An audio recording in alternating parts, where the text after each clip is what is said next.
The very fact that we are at the end of the year 2020 and have to discuss or talk about imaginary concepts and ideas like love jihad shows how backward our country is moving at this point.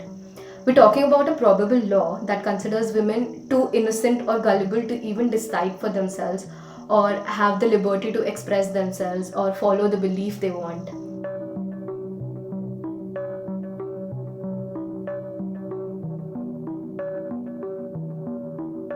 हाल ही में जो so called love जिहाद कानून की बात हो रही है वो एक ऐसा कानून है जो कि पहले से अज्यूम करता है कि यूथ में और स्पेशली विमेन में अपने डिसीजन मेकिंग की कोई कैपेसिटी नहीं है, उन्हें कोई भी फोर्स्ड कन्वर्जन या फोर्स्ड मैरिज के लिए अल्योर कर सकता है।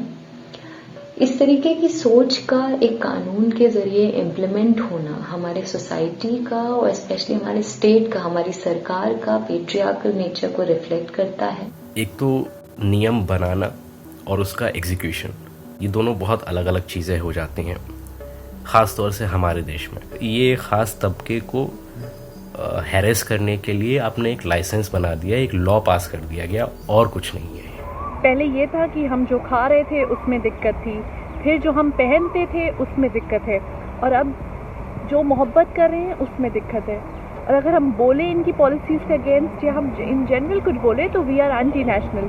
The reason why these laws were brought into place were specifically to target Muslim men. ये एक साइकोलॉजिकल अटैक है एक खास तबके के ऊपर, जानबूझकर कि उनको सेकेंड क्लास सिटीजन बनाना चाहते हैं। यानी कि जो यहाँ का मेजॉरिटी पॉपुलेशन है या जो भी पॉपुलेशन, उनके माइंड में ये लोग डालना चाह रहे हैं कि भाई तुम इनको मान लो थर्ड क्लास सिटीजन। जैसे एक अनटचेबल एक समय बहुत सालों तक शूद्र दलित रहे हैं, तो वैसे ही मुसलमानों को भी इस देश में एक अनटचेबल बनाया जा रहा है। I think that it is a conscious crime against the citizens of India because first of all it's not only an infringement of your constitutional rights to choose your partner and to live the life that you want to lead, but it is also a reinforcement to the age-old divide between Hindus and Muslims. ये एक anti conversion, anti Muslim, anti choice, anti youth और anti women law है जो कि article 21 और article 25 को negate करता है और इंडिविजुअल राइट्स को सीधे सीधे टारगेट करता है।